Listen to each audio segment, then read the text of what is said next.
definitely some very, very valid times to sell property.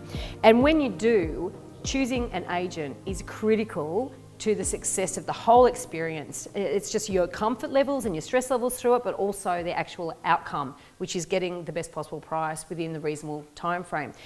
And so there are some really simple things you can do to help you find the right agent for you. And before you call anyone in for an appraisal, because I suggest that everyone does, I suggest that everyone gets 3 agents in, but before you do that, you've got to go out there doing a bit of secret shopping.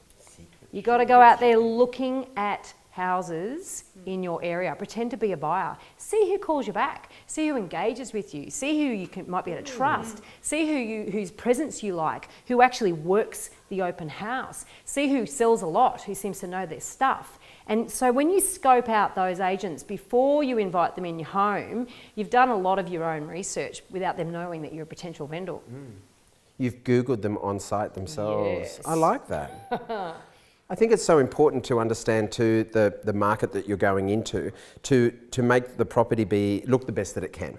So we do talk about styling. We understand that you get somebody to style a property to make it look the best that it can.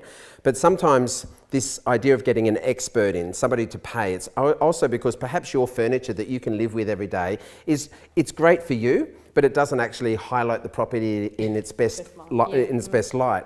In a house, an expert will walk in and understand that by putting the furniture this way or this way, moving that dining table another way will make the room feel wider. It will make my eye draw to the backyard. By putting a beautiful cushion outside, I'm going to draw somebody through the house and out into the backyard to see a space that they'll otherwise look at and move. So it's understanding clever ways to dress the property and make it look good for people to engage with it and then fall in love with it and buy it.